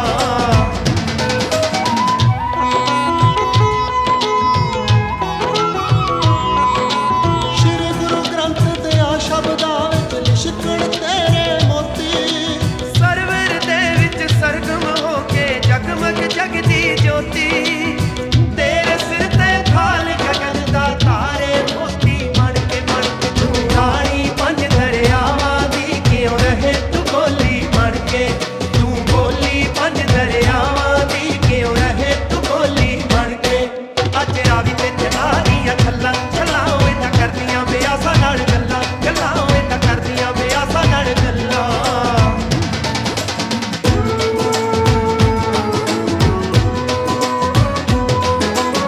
तेरी तूड़ बराबर वीरा राज महल दे तगमे, पानी दे विच तेरियां तरसां पौड़ा दे विच रगवे, ताजा दी मोहताज रही ना कदी कमड़िए बन के तू रानी पंज दरियावां दी क्यों रहे तू गोली बन के, तू गोली पंज दरियावां दी क्यों रहे तू गोली बन के, अज रावी ते चलारियां छल्ला छलावे तां करदियां बेआसा नाल गल्लां, गल्लां। ਜੀ ਦੋਸਤੋ, ਗੱਲਾਂ ਤੇ ਗੀਤ ਪ੍ਰੋਗਰਾਮ ਵਿੱਚ ਸਾਡਾ ਅੱਜ ਦਾ ਵਿਸ਼ਾ ਮਾਂ ਬੋਲੀ ਤੇ ਨਵੀਂ ਪੀੜ੍ਹੀ, ਤੇ ਡਾਕਟਰ ਦਰਸ਼ਨ ਸਿੰਘ ਆਸ਼ਟ ਜੀ ਸਾਡੇ ਨਾਲ ਜੁੜੇ ਨੇ, ਜੋ ਕਿ ਬਾਲ ਸਾਹਿਤਕਾਰ ਨੇ, ਨੈਸ਼ਨਲ ਅਵਾਰਡੀ ਨੇ, ਸਟੇਟ ਅਵਾਰਡੀ ਨੇ, ਤੇ ਜਿਨ੍ਹਾਂ ਨੂੰ ਬਾਲ ਸਾਹਿਤਕਾਰ ਪੁਰਸਕਾਰ ਦੇ ਨਾਲ ਵੀ ਸਨਮਾਨਿਤ ਕੀਤਾ ਜਾ ਚੁੱਕਿਆ ਹੈ ਪੰਜਾਬੀ ਸਾਹਿਤ ਅਕੈਡਮੀ ਵੱਲੋਂ। ਡਾਕਟਰ ਸਾਹਿਬ, ਤੁਸੀਂ ਅਕਸਰ ਬਾਹਰਲੇ ਮੁਲਕਾਂ 'ਚ ਵੀ ਜਾਂਦੇ ਰਹਿੰਦੇ ਹੋ, ਹੈ ਨਾ? ਉੱਥੇ ਕਾਨਫਰੰਸਿਸ ਦੇ ਵਿੱਚ ਤੁਹਾਡੇ ਲੈਕਚਰ ਹੁੰਦੇ ਨੇ, ਤੁਸੀਂ ਨਵੀਂ ਪੀੜ੍ਹੀ ਦੇ ਨੌਜਵਾਨਾਂ ਦੇ ਨਾਲ ਵੀ ਜੁੜਦੇ ਹੋ, ਤੇ ਫਿਰ ਜਿਹੜੇ ਹੁਣ ਅੱਗੇ ਸਾਡੀ ਪੀੜ੍ਹੀ ਚੱਲਣੀ ਹੈ, ਜਿਸ ਤਰ੍ਹਾਂ ਬੱਚੇ ਹੁੰਦੇ ਨੇ, ਤੁਸੀਂ ਬੱਚਿਆਂ ਦੇ ਨਾਲ ਵੀ ਰੂਬਰੂ ਹੁੰਦੇ ਹੋ, ਬਾਲ ਸਾਹਿਤਕਾਰ ਹੋ, ਬੱਚਿਆਂ ਦੇ ਨਾਲ ਜੁੜਦੇ ਹੋ, ਨੌਜਵਾਨਾਂ ਦੇ ਨਾਲ ਜੁੜਦੇ ਹੋ, ਬਾਹਰਲੇ ਮੁਲਕਾਂ ਦੇ ਵਿੱਚ ਜਾਂਦੇ ਹੋ, ਤੁਹਾਨੂੰ ਨਵੀਂ ਪੀੜ੍ਹੀ ਤੋਂ ਕੈਸਾ ਰਿਸਪੌਂਸ ਮਿਲਦਾ ਹੈ ਪੰਜਾਬੀ ਮਾਂ ਬੋਲੀ ਨੂੰ ਲੈ ਕੇ? ਸ਼ੁਕਰਗੁਜ਼ਾਰ ਸਿੰਘ ਜੀ, ਜਦੋਂ ਅਸੀਂ ਬਾਹਰਲੇ ਮੁਲਕਾਂ ਦੇ ਹਵਾਲੇ ਨਾਲ ਗੱਲ ਕਰਦੇ ਹਾਂ ਜੀ, ਮੈਂ ਸਮਝਦਾ ਕਿ ਇਸ ਵੇਲੇ 150 ਮੁਲਕਾਂ ਦੇ ਵਿੱਚ 15 ਕਰੋੜ ਪੰਜਾਬੀ ਵਸਦੇ ਨੇ ਜੀ। ਅਸੀਂ ਦੇਖੀਏ ਕਿ ਇਸ ਵੇਲੇ ਕੈਨੇਡਾ ਦੇ ਵਿੱਚ ਪੰਜਾਬੀ ਭਾਸ਼ਾ ਨੂੰ ਬੜਾ ਮਹੱਤਵਪੂਰਨ ਸਥਾਨ ਹਾਸਲ ਹੈ ਜੀ, ਲੇਕਿਨ ਇੰਗਲੈਂਡ ਦੇ ਵਿੱਚ ਉਸ ਤੋਂ ਵੀ ਜ਼ਿਆਦਾ ਮਹੱਤਵਪੂਰਨ ਸਥਾਨ ਹਾਸਲ ਹੈ, ਆਸਟ੍ਰੇਲੀਆ ਦੇ ਵਿੱਚ ਉਸ ਤੋਂ ਵੀ ਜ਼ਿਆਦਾ ਹੈ। ਜਦੋਂ ਵੀ ਸਾਡੀ ਇੱਥੋਂ ਨਵੀਂ ਪੀੜ੍ਹੀ ਬਾਹਰ ਜਾ ਕੇ ਵਸਦੀ ਹੈ ਤਾਂ ਉੱਥੇ ਮਿੰਨੀ ਪੰਜਾਬ ਨੇ ਜਿਹੜੇ ਉਹ ਵਸ ਜਾਂਦੇ ਨੇ ਜੀ, ਔਰ ਉਹ ਜਿਹੜੇ ਉੱਥੇ ਜਾ ਕੇ ਉਹ ਆਪਣੀਆਂ ਸੰਸਥਾਵਾਂ ਦੇ ਰਾਹੀਂ, ਆਪਣੇ ਮੇਲਿਆਂ ਦੇ ਰਾਹੀਂ ਆਪਣਾ ਜਿਹੜਾ ਮਾਂ ਬੋਲੀ ਨੂੰ ਵੀ ਯਾਦ ਰੱਖਦੇ ਨੇ, ਆਪਣੇ ਪਿਛੋਕੜ ਨੂੰ ਵੀ ਯਾਦ ਰੱਖਦੇ ਨੇ। ਲੇਕਿਨ ਜਦੋਂ ਅਸੀਂ ਇਹ ਕਹਿੰਦੇ ਹਾਂ ਕਿ ਸਾਡੀ ਪੀੜ੍ਹੀ ਜਦੋਂ ਨਵੀਂ ਪੀੜ੍ਹੀ ਬਾਹਰ ਜਾਂਦੀ ਹੈ ਜੀ, ਤਾਂ 150 ਮੁਲਕਾਂ ਦੇ ਵਿੱਚ ਜਿੱਥੇ ਜਿੱਥੇ ਵੀ ਸਾਡੇ ਪੰਜਾਬੀ ਵਸੇ, ਉਹ ਆਪਣਾ ਸੱਭਿਆਚਾਰ ਵੀ ਨਾਲ ਲੈ ਕੇ ਗਏ ਨੇ, ਆਪਣੀ ਮਾਂ ਬੋਲੀ ਵੀ ਨਾਲ ਲੈ ਕੇ ਗਏ ਨੇ ਜੀ। ਔਰ ਜਦੋਂ ਉਹਦੇ ਨਾਲ ਅਸੀਂ ਇੱਕ ਹੋਰ ਗੱਲ ਕਰਦੇ ਹਾਂ ਜੋੜ ਕੇ, ਕਿ ਜਦੋਂ ਸਾਡੇ ਬੱਚੇ ਨੇ ਜਿਹੜੇ ਉਹ ਜਦੋਂ ਸਕੂਲਾਂ ਦੇ ਵਿੱਚੋਂ ਨਿਕਲਦੇ ਨੇ, ਕਾਲਜਾਂ ਦੇ ਵਿੱਚ ਜਾਂਦੇ ਨੇ, ਯੂਨੀਵਰਸਿਟੀਆਂ ਦੇ ਵਿੱਚ ਜਾਂਦੇ ਨੇ, ਤਾਂ ਉੱਥੋਂ ਇੱਕ ਉਹਨਾਂ ਦੇ ਮਨ ਦੇ ਵਿੱਚ ਇਹ ਹੁੰਦੀ ਹੈ ਭਾਵਨਾ ਕਿ ਅਸੀਂ ਉਸ ਤਰ੍ਹਾਂ ਦੀਆਂ ਜਿਹੜੀ ਸਿੱਖਿਆ ਸਿੱਖੀਏ ਜਿਹਦੇ ਨਾਲ ਸਾਡੇ ਰੁਜ਼ਗਾਰ ਦਾ ਮਸਲਾ ਹੱਲ ਹੋਵੇ ਜੀ। ਔਰ ਜੇਕਰ ਸਾਨੂੰ ਕੋਈ ਜਿਹੜੀ ਭਾਸ਼ਾ ਹੈ, ਜਿਹੜੀ ਜ਼ੁਬਾਨ ਹੈ, ਜੇਕਰ ਉਹ ਰੁਜ਼ਗਾਰ ਦਾ ਮਸਲਾ ਹੱਲ ਨਹੀਂ ਕਰਦੀ ਤਾਂ ਸਾਡੇ ਬੱਚਿਆਂ ਦੀ ਚਿੰਤਾ ਦਾ ਮਸਲਾ ਜਿਹੜਾ ਇਹ ਹੋ ਜਾਂਦਾ ਹੈ। ਔਰ ਜਦੋਂ ਅਸੀਂ ਵਿਦੇਸ਼ਾਂ ਦੀ ਗੱਲ ਕਰਦੇ ਹਾਂ, ਮੈਂ ਸਕੂਲਾਂ ਦੇ ਵਿੱਚ, ਕਾਲਜਾਂ ਦੇ ਵਿੱਚ ਪੰਜਾਬੀ ਭਾਸ਼ਾ ਦੇ ਹਵਾਲੇ ਨਾਲ ਬੱਚਿਆਂ ਨਾਲ ਗੱਲਾਂ ਕਰਦਾ ਹਾਂ, ਤਾਂ ਮੈਂ ਸਮਝਦਾ ਕਿ ਉਹਨਾਂ ਦੇ ਚਿਹਰਿਆਂ ਤੇ ਇੱਕ ਖਾਸ ਮੈਂ ਰੌਣਕ ਦੇਖਦਾ ਜਦੋਂ ਪੰਜਾਬੀ ਮਾਂ ਬੋਲੀ ਦੇ ਨਾਲ ਮੈਂ ਉਹਨਾਂ ਦੇ ਨਾਲ ਗੱਲ ਕਰਦਾ ਹਾਂ। ਔਰ ਇਸ ਤਰ੍ਹਾਂ ਲੱਗਦਾ ਕਿ ਉਹ ਬੱਚੇ ਇਹ ਚਾਹੁੰਦੇ ਨੇ ਕਿ ਸਾਡੇ ਨਾਲ ਆਪਣੀ ਮਾਤ ਭਾਸ਼ਾ ਦੇ ਵਿੱਚ ਗੱਲਾਂ ਕੀਤੀਆਂ ਜਾਣ ਜੀ। ਇਹ ਸਮਝੋ ਕਿ ਇੱਕ ਤਰ੍ਹਾਂ ਦੀ ਉਹਨਾਂ ਦੀ ਇਹ ਮਜਬੂਰੀ ਹੈ ਕਿ ਸਾਨੂੰ ਦੂਜੀਆਂ ਭਾਸ਼ਾਵਾਂ ਸਿੱਖਣੀਆਂ ਪੈਂਦੀਆਂ ਨੇ। ਇਹਦੇ ਹਵਾਲੇ ਨਾਲ ਹੀ ਮੈਂ ਸਮਝਦਾ ਕਿ ਜਿਹੜੀ ਸਾਡੀ ਪੰਜਾਬੀ ਭਾਸ਼ਾ ਹੈ, ਕਈ ਵਾਰ ਅਸੀਂ ਕਹਿੰਦੇ ਹਾਂ ਕਿ ਇਹ ਜਿਹੜੀ ਪੰਜਾਬੀ ਭਾਸ਼ਾ ਇੱਕ ਕੱਟੇ ਹੋਏ ਖੰਭਾਂ ਵਾਲੇ ਪੰਛੀ ਵਾਂਗ ਹੈ, ਜਿਸ ਨੂੰ ਅੰਗਰੇਜ਼ੀ ਜ਼ੁਬਾਨ ਦਾ ਜਿਹੜਾ ਸ਼ਿਕਰਾ ਹੈ ਉਹ ਕਿਸੇ ਵੇਲੇ ਵੀ ਉਸ ਨੂੰ ਕਾਬੂ ਕਰ ਦਿੰਦਾ ਹੈ, ਉਸ ਨੂੰ ਇੱਕ ਤਰ੍ਹਾਂ ਦਾ ਨੁਕਸਾਨ ਵੀ ਪਹੁੰਚਾਉਂਦਾ ਹੈ ਜੀ। ਲੇਕਿਨ ਦੂਜੇ ਪਾਸੇ ਪੰਜਾਬੀ ਮਾਂ ਬੋਲੀ ਜਿਹੜੀ ਹੈ ਉਹ ਆਪਣੀ ਡਟੀ ਹੋਈ ਹੈ। ਵਿਦੇਸ਼ਾਂ ਦੇ ਵਿੱਚ ਵੀ ਸੈਮੀਨਾਰ ਹੋ ਰਹੇ ਨੇ, ਵਿਦੇਸ਼ਾਂ ਦੇ ਵਿੱਚ ਵੀ ਸਾਹਿਤਕ ਸਮਾਗਮ ਹੋ ਰਹੇ ਨੇ ਜੀ। ਔਰ ਸਾਡੇ ਇੱਥੇ ਵੀ ਸਾਹਿਤਕ ਸਮਾਗਮ ਹੋ ਰਹੇ ਨੇ। ਪੰਜਾਬੀ ਮਾਂ ਬੋਲੀ ਨੂੰ ਨਵੀਂ ਪੀੜ੍ਹੀ ਦੇ ਨਾਲ ਜੋੜਨ ਵਾਸਤੇ ਹੋਰ ਯਤਨਾਂ ਦੀ ਲੋੜ ਮੈਂ ਸਮਝਦਾ ਵੱਡੀ ਗੱਲ ਹੈ। ਸਾਹਿਤਕਾਰਾਂ ਦਾ ਬਹੁਤ ਵੱਡਾ ਰੋਲ ਹੈ ਨਵੀਂ ਪੀੜ੍ਹੀ ਨੂੰ ਪੰਜਾਬੀ ਮਾਂ ਬੋਲੀ ਨਾਲ ਜੋੜਨ ਲਈ, ਕਿਉਂਕਿ ਬਚਪਨ ਸਕੂਲ ਚੋਂ ਨਿਕਲ ਕੇ ਕਾਲਜ ਤੋਂ ਨਿਕਲ ਕੇ ਯੂਨੀਵਰਸਿਟੀ ਤੋਂ ਨਿਕਲ ਕੇ ਉਸਨੇ ਸਮਾਜ ਦੇ ਵਿੱਚ ਵੀ ਵਿਚਰਨਾ ਹੁੰਦਾ ਹੈ ਤੇ ਸਾਹਿਤਕ ਸਭਾਵਾਂ ਬਹੁਤ ਅਹਿਮ ਰੋਲ ਅਦਾ ਕਰ ਸਕਦੀਆਂ ਨੇ ਕਿ ਨਵੀਂ ਪੀੜ੍ਹੀ ਨੂੰ ਨਾਲ ਜੋੜਿਆ ਜਾ ਸਕੇ। ਉਹ ਤੁਸੀਂ ਕਿੱਦਾਂ ਲੈਂਦੇ ਹੋ? ਬਹੁਤ ਅੱਛਾ ਤੁਹਾਡਾ ਸਵਾਲ ਹੈ ਸ਼ੁਕਰਗੁਜ਼ਾਰ ਸਿੰਘ ਜੀ। ਜਿਹੜੀਆਂ ਸਾਹਿਤਕ ਸਭਾਵਾਂ ਨੇ ਉਹ ਸਾਡੀ ਨੌਜਵਾਨ ਪੀੜ੍ਹੀ ਨੂੰ ਜੋੜਨ ਵਿੱਚ ਬਹੁਤ ਕਾਰਗਰ ਭੂਮਿਕਾ ਨਿਭਾਉਂਦੀਆਂ ਨੇ ਜੀ। ਮਿਸਾਲ ਦੇ ਤੌਰ ਤੇ ਸਾਡੇ ਪੰਜਾਬ ਦੇ ਵਿੱਚ ਹੀ ਦੇਖਿਆ ਜਾਵੇ, ਸਾਡੇ ਕੋਲੇ ਪੰਜਾਬੀ ਸਾਹਿਤ ਅਕੈਡਮੀ ਲੁਧਿਆਣਾ ਹੈ ਜੀ, ਸਾਡੇ ਕੋਲੇ ਕੇਂਦਰੀ ਸਭਾਵਾਂ ਨੇ ਜੀ, ਸਾਡੇ ਪੰਜਾਬ ਦੇ ਲਗਭਗ ਹਰ ਜ਼ਿਲ੍ਹੇ ਦੇ ਵਿੱਚ ਸਾਹਿਤ ਸਭਾਵਾਂ ਬਣੀਆਂ ਹੋਈਆਂ ਨੇ ਜੀ। ਔਰ ਉਹਨਾਂ ਦਾ ਇੱਕੋ ਮਕਸਦ ਹੈ ਕਿ ਜਦੋਂ ਨੌਜਵਾਨ ਪੀੜ੍ਹੀ ਉਹਨਾਂ ਸਮਾਗਮਾਂ ਦੇ ਵਿੱਚ ਜਾਂਦੀ ਹੈ ਤਾਂ ਆਪਣੀਆਂ ਜਿਹੜੀਆਂ ਰਚਨਾਵਾਂ ਪੇਸ਼ ਕਰਦੀ ਹੈ ਉਹਦੇ ਕਈ ਫਾਇਦੇ ਨੇ। ਇੱਕ ਤੇ ਬੱਚਾ ਆਪਣੀ ਮਾਂ ਬੋਲੀ ਦੇ ਵਿੱਚ ਆਪਣੀ ਰਚਨਾ ਪੇਸ਼ ਕਰਦਾ ਹੈ, ਬਿਲਕੁਲ। ਦੂਜਾ ਉਹਦੇ ਵਿੱਚ ਇੱਕ ਆਤਮ ਵਿਸ਼ਵਾਸ ਹੈ, ਜਿਹੜਾ ਕੌਨਫੀਡੈਂਸ ਹੈ ਉਹ ਪੈਦਾ ਹੁੰਦਾ ਹੈ ਜੀ, ਬਿਲਕੁਲ। ਔਰ ਜਦੋਂ ਬੱਚਾ ਇਹਨਾਂ ਸਾਹਿਤ ਸਭਾਵਾਂ ਦੇ ਰਾਹੀਂ ਨੌਜਵਾਨ ਜਿਹੜਾ ਸਾਡੇ ਜਾਂਦਾ ਹੈ, ਸੈਮੀਨਾਰਾਂ ਦੇ ਵਿੱਚ ਜਾਂਦਾ ਹੈ, ਸਾਹਿਤਕਾਰਾਂ ਦੇ ਵਿੱਚ ਵਿਚਰਦਾ ਹੈ ਤਾਂ ਉੱਥੋਂ ਬਹੁਤ ਕੁਝ ਗ੍ਰਹਿਣ ਕਰਦਾ ਹੈ ਤੇ ਜਿਹੜੇ ਉਹਦੇ ਤਜਰਬੇ ਨੇ ਉਹ ਆਪਣੇ ਸਾਹਿਤ ਨੂੰ ਅਗਲੀ ਪੀੜ੍ਹੀ ਨੂੰ ਦਿੰਦਾ ਹੈ। ਲੇਕਿਨ ਦੂਜੇ ਪਾਸੇ ਇਹ ਹੈ ਕਿ ਜਦੋਂ ਅਸੀਂ ਸਾਹਿਤ ਦੀ ਗੱਲ ਕਰਦੇ ਹਾਂ, ਸਾਹਿਤਕਾਰਾਂ ਦੀ ਗੱਲ ਕਰਦੇ ਹਾਂ, ਸਾਡੇ ਕੋਲੇ ਪੰਜਾਬੀ ਦੇ ਬੜੇ ਪ੍ਰਸਿੱਧ ਪਰਚੇ ਰਹੇ ਨੇ। ਨਾਗਮਣੀ ਸੀ ਸਾਡੇ ਕੋਲੇ, ਆਰਸੀ ਸੀ ਸਾਡੇ ਕੋਲ ਪੰਜ ਦਰਿਆ ਸੀ, ਬੜੇ ਖੂਬਸੂਰਤ ਪੰਜਾਬੀ ਦੇ ਰਸਾਲੇ ਸੀ। ਇਹ ਭਾਵੇਂ ਅੱਜ ਬੰਦ ਹੋ ਗਏ ਨੇ ਲੇਕਿਨ ਅੱਜ ਵੀ ਪੁਰਾਣੇ ਪਾਠਕਾਂ ਦੇ ਹਿਰਦਿਆਂ ਵਿੱਚ ਵਸੇ ਹੋਏ ਨੇ। ਇਹਦਾ ਮਤਲਬ ਇਹ ਨਹੀਂ ਹੈ ਕਿ ਅੱਗੇ ਪਰਚੇ ਨਹੀਂ ਛਪੇ, ਅੱਜ ਵੀ ਰਸਾਲੇ ਛਪ ਰਹੇ ਨੇ। ਅੱਜ ਵੀ ਸਾਹਿਤਕਾਰ ਨੇ ਜਿਹੜੇ ਉਹ ਆਪਣੀ ਮਾਂ ਬੋਲੀ ਦੇ ਨਾਲ ਜੋੜ ਰਹੇ ਨੇ, ਸਮਾਗਮਾਂ ਦੇ ਰਾਹੀਂ, ਸੈਮੀਨਾਰਾਂ ਦੇ ਰਾਹੀਂ, ਅੰਦੋਲਨਾਂ ਦੇ ਰਾਹੀਂ ਆਪਣੀ ਮਾਂ ਬੋਲੀ ਦੇ ਵਿੱਚ ਇੱਕ ਜਾਗ ਹੈ ਜਿਹੜੀ ਉਹ ਲਗਾ ਰਹੇ ਨੇ। ਮੇਰੇ ਜ਼ਿਹਨ 'ਚ ਨਾ ਇੱਕ ਸਵਾਲ ਆ ਰਿਹਾ ਹੈ, ਵਿਚਾਰ ਇਹ ਆਇਆ ਕਿ ਉਹ ਸਮਾਂ ਹੁੰਦਾ ਸੀ ਜਦੋਂ ਅਸੀਂ ਸਕੂਲ ਦੇ ਵਿੱਚ ਜਾਂਦੇ ਹੁੰਦੇ ਸਾਂ ਤੇ ਬਾਲ ਸਭਾਵਾਂ ਲੱਗਦੀਆਂ ਹੁੰਦੀਆਂ ਸਨ ਤੇ ਉਹ ਬਾਲ ਸਭਾਵਾਂ ਦਾ ਇੰਨਾ ਕੁ ਅਸਰ ਪੈਣਾ ਕਿ ਅਸੀਂ ਬਦੋ ਬਦੀ ਕਹਿਤਾ ਖੋਲ੍ਹ ਲੈਣਾ ਵੀ ਸ਼ਾਇਦ ਜੇ ਅਸੀਂ ਸ਼ਬਦ ਗਲਤ ਬੋਲ ਰਹੇ ਹਾਂ ਤੇ ਸ਼ਾਇਦ ਉਸ ਨੂੰ ਅਸੀਂ ਸ਼ੁੱਧ ਕਰ ਸਕਦੇ ਹਾਂ, ਭਾਸ਼ਾ ਸ਼ੁੱਧ ਹੋ ਸਕਦੀ ਹੈ। ਬਾਲ ਸਭਾਵਾਂ ਦਾ ਬੱਚਿਆਂ ਦੇ ਉੱਤੇ, ਨਵੀਂ ਪੀੜ੍ਹੀ ਦੇ ਉੱਤੇ, ਨੌਜਵਾਨਾਂ ਦੇ ਉੱਤੇ ਬੜਾ ਅਸਰ ਹੁੰਦਾ ਸੀ। ਤੁਸੀਂ ਉਹ ਸਭਾਵਾਂ ਨੂੰ ਕਿਸ ਤਰ੍ਹਾਂ ਲੈਂਦੇ ਹੋ? ਅੱਜ ਦੇ ਦੌਰ 'ਚ ਮੈਂ ਉਹ ਦੇਖ ਰਿਹਾ ਉਹ ਖਤਮ ਹੁੰਦਾ ਜਾ ਰਿਹਾ ਕਲਚਰ। ਜੀ ਬਿਲਕੁਲ। ਬਾਲ ਸਭਾਵਾਂ ਮੈਂ ਸਮਝਦਾ ਕਿ ਬਹੁਤ ਵੱਡਾ ਰੋਲ ਨਿਭਾਉਂਦੀਆਂ ਨੇ ਕਿਸੇ ਬੱਚੇ ਦੇ ਮਾਨਸਿਕ ਵਿਕਾਸ ਵਿੱਚ, ਉਹਦੇ ਬੌਧਿਕ ਵਿਕਾਸ ਵਿੱਚ। ਜਦੋਂ ਬੱਚਿਆਂ ਦੀਆਂ ਬਾਲ ਸਭਾਵਾਂ ਜੁੜਦੀਆਂ ਸੀ ਸਕੂਲਾਂ ਦੇ ਵਿੱਚ ਤਾਂ ਬੱਚੇ ਉੱਥੇ ਆਪਣੀ ਮਾਂ ਬੋਲੀ ਦੇ ਵਿੱਚ ਜਿਹੜੀ ਰਚਨਾਵਾਂ ਪੇਸ਼ ਕਰਦੇ ਸੀ ਜੀ। ਔਰ ਤੁਸੀਂ ਦੇਖੋ ਕਿ ਜਦੋਂ ਇੱਕ ਬੱਚਾ ਆਪਣੀ ਮਾਂ ਬੋਲੀ ਦੇ ਵਿੱਚ ਕੋਈ ਕਹਾਣੀ ਪੇਸ਼ ਕਰ ਰਿਹਾ, ਕੋਈ ਨਾਟਕ ਪੇਸ਼ ਕਰ ਰਿਹਾ ਹੈ, ਕੋਈ ਗੀਤ ਪੇਸ਼ ਕਰ ਰਿਹਾ ਹੈ, ਉਹਦਾ ਮਾਂ ਬੋਲੀ ਨੂੰ ਫਾਇਦਾ ਤੇ ਹੋ ਹੀ ਰਿਹਾ ਹੈ ਔਰ ਬੱਚਾ ਵੀ ਉਸ ਮਾਂ ਬੋਲੀ ਦੇ ਨਾਲ ਜੁੜ ਕੇ ਬਹੁਤ ਕੁਝ ਸਿੱਖ ਰਿਹਾ ਹੈ ਜੀ, ਬਿਲਕੁਲ। ਔਰ ਜਦੋਂ ਇਹੀ ਬੱਚੇ ਵੱਡੇ ਹੁੰਦੇ ਨੇ ਉਹਨਾਂ ਦੇ ਵਿੱਚ ਇੱਕ ਬੜਾ ਆਤਮ ਵਿਸ਼ਵਾਸ ਹੈ ਜਿਹੜਾ ਉਹ ਪੈਦਾ ਹੋ ਚੁੱਕਿਆ ਹੁੰਦਾ ਹੈ ਜੀ। ਇਹ ਸਾਡੀਆਂ ਬਾਲ ਸਭਾਵਾਂ ਦੇ ਵਿੱਚੋਂ ਹੀ ਸਾਡੇ ਬੜੇ ਅੱਛੇ ਕਲਾਕਾਰ ਨਿਕਲੇ ਜੀ, ਬੜੇ ਅੱਛੇ ਸਾਹਿਤਕਾਰ ਨਿਕਲੇ, ਬੜੇ ਅੱਛੇ ਭਾਸ਼ਣਕਰਤਾ ਇਹਨਾਂ ਬਾਲ ਸਭਾਵਾਂ ਦੀ ਦੇਣ ਨੇ, ਬਿਲਕੁਲ। ਅੱਜ ਉਹ ਬਾਲ ਸਭਾਵਾਂ ਨੇ ਜਿਹੜੀਆਂ ਉਹਨਾਂ ਦੀ ਜਿਹੜੀ ਰਵਾਇਤ ਸੀ ਉਹ ਥੋੜੀ ਜਿਹੀ ਮੱਠੀ ਪੈ ਚੁੱਕੀ ਹੈ, ਬਿਲਕੁਲ। ਲੋੜ ਸਾਨੂੰ ਇਸ ਗੱਲ ਦੀ ਹੈ ਕਿ ਨਵੀਂ ਪੀੜ੍ਹੀ ਨੂੰ ਉਹ ਬਾਲ ਸਭਾਵਾਂ ਦੇ ਰਾਹੀਂ ਉਹਨਾਂ ਦੇ ਅੰਦਰ ਮਾਂ ਬੋਲੀ ਪ੍ਰਤੀ ਜਿਹੜਾ ਜਜ਼ਬਾ ਹੈ ਜੀ, ਜੋ ਆਤਮ ਵਿਸ਼ਵਾਸ ਹੈ, ਜੋ ਦ੍ਰਿੜ ਨਿਸ਼ਚਾ ਹੈ, ਉਹਨੂੰ ਦੁਬਾਰਾ ਪੁਨਰ ਸੁਰਜੀਤ ਕਰਨ ਦੀ ਲੋੜ ਹੈ ਤਾਂ ਜੋ ਸਾਡੇ ਬੱਚੇ ਨੇ ਜਿਹੜੇ ਆਪਣੀ ਉਸ ਪ੍ਰਤੀਬੱਧਤਾ ਦੇ ਨਾਲ ਇਹਨਾਂ ਬਾਲ ਸਭਾਵਾਂ ਦੇ ਰਾਹੀਂ ਅੱਗੇ ਆ ਸਕਣ। ਬਾਲ ਸਭਾਵਾਂ ਖਤਮ ਹੋ ਰਹੀਆਂ ਜੀ, ਠੀਕ ਹੈ ਜੀ, ਤੇ ਨਾਲ ਦੇ ਨਾਲ ਲਾਇਬ੍ਰੇਰੀ ਕਲਚਰ ਵੀ ਖਤਮ ਹੋ ਰਿਹਾ। ਜਦੋਂ ਪੜ੍ਹਨ ਜਾਈਦਾ ਸੀ ਤੇ ਸਾਡੀ ਇੱਕ ਦਿਨ ਦਾ ਜਿਹੜਾ ਸ਼ਡਿਊਲ ਹੁੰਦਾ ਸੀ ਨਾ, ਇਹ ਟਾਈਮ ਟੇਬਲ ਹੁੰਦਾ ਸੀ ਜਾਂ ਕਾਲਜ ਜਾਂ ਸਕੂਲ ਦੇ ਵਿੱਚ ਦੱਸਿਆ ਹੁੰਦਾ ਸੀ ਵੀ ਜੇ 5 ਪੀਰੀਅਡਾਂ ਤੋਂ ਬਾਅਦ 6ਵਾਂ ਪੀਰੀਅਡ ਜਿਹੜਾ ਹੁੰਦਾ ਸੀ ਉਹ ਲਾਇਬ੍ਰੇਰੀ ਪੀਰੀਅਡ ਹੁੰਦਾ ਸੀ।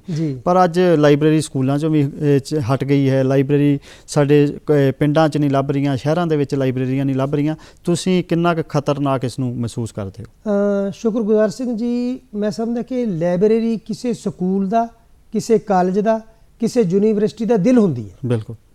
ਔਰ ਉਹ ਦਿਲ ਹੁੰਦੀ ਹੈ ਜਿਹਦੇ ਵਿੱਚੋਂ ਮਾਂ ਬੋਲੀ ਦਾ ਜਿਹੜਾ ਬੂਟਾ ਪੈਦਾ ਹੁੰਦਾ ਹੈ। ਲਾਇਬ੍ਰੇਰੀ ਦੇ ਵਿੱਚ ਦੇਖੋ ਕਿ ਸਾਡੇ ਕਿਸੇ ਵੇਲੇ ਪੰਜਾਬ ਦੇ ਵਿੱਚ ਬਲਕ ਪਰਚੇਜ਼ ਹੁੰਦੀ ਸੀ ਪੁਸਤਕਾਂ ਦੀ। ਹੁਣ ਉਹ ਪਰੰਪਰਾ ਜਿਹੜੀ ਹੈ, ਉਹ ਜਿਹੜੀ ਯੋਜਨਾਵਾਂ ਸੀ, ਉਹ ਹੁਣ ਇਸ ਵੇਲੇ ਲਗਭਗ ਬੰਦ ਸਮਝੋ ਜੀ।